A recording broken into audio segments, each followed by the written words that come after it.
Okay, so I'm going to talk about a gig at the Pharmacy, which happened completely by chance on the 31st of March 2019, which was a Sunday.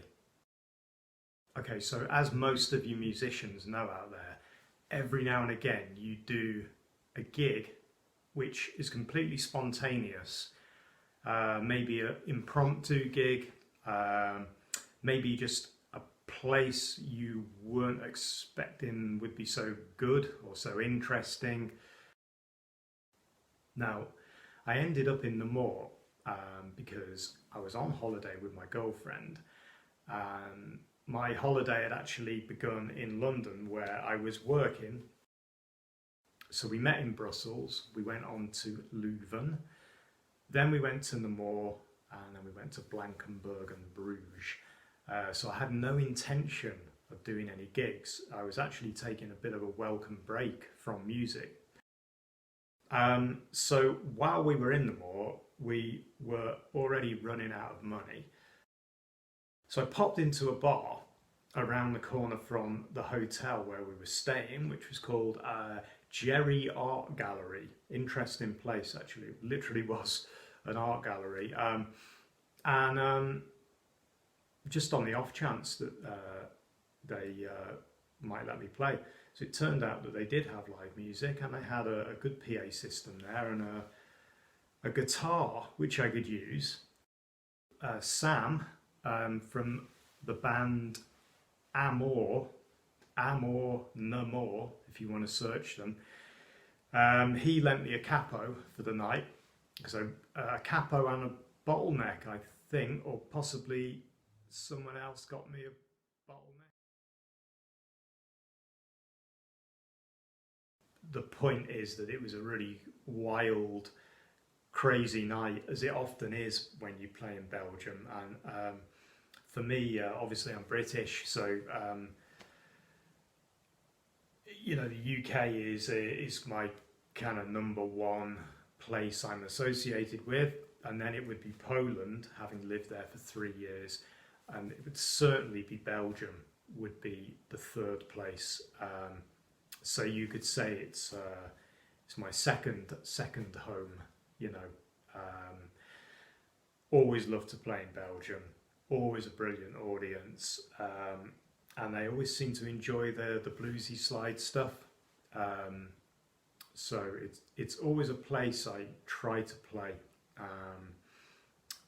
So I would say that Poland is the home of Angry Town, and Belgium is the home of my solo blues act by far. Always had way more response and success in Belgium over the UK. The UK these days is a pretty bland place to play unless you're very lucky. There's a few exceptions, like recent exceptions when I played at the Hatch Bar with Jed Lynn from the Stairs. That was an exception. That was a good night. But I can count them on one hand. They're few and far between.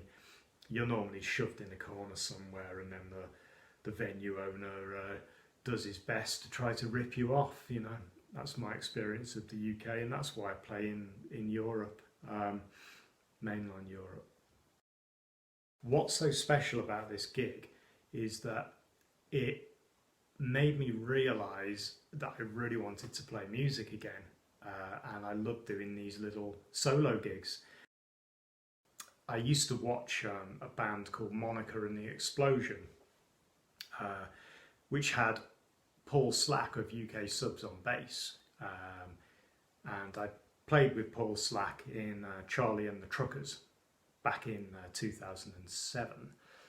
So having watched them play and living this kind of gypsy lifestyle, I thought I'd like to sort of copy that and play in these little French cafes. And so I played in Belgium many times, even at the end of 2018, where it had been a musical tour. What was so significant about this gig was that it spurred me on to re-release my album retrospective on CD. So I added some more tracks to it, selected different bonus tracks and put that out again, making the album a little bit longer, and decided that I would keep doing this with the album as well. So that album has now become my sort of entire music career. Luckily, I uploaded the entire concert onto YouTube before losing the footage in a hard drive accident. So it's there for you to see, warts and all. Big thanks to Jesus, the venue owner, La Pharmachie, Namur. Check it out. Really good crowd. Brilliant venue to play. Great little sound there, you know. And before this lockdown happened, there was talk of me playing there again. So fingers crossed on that one. 14 songs. And a snap string at the end for you. It wouldn't be a Sam Jones gig without a snap string, would it?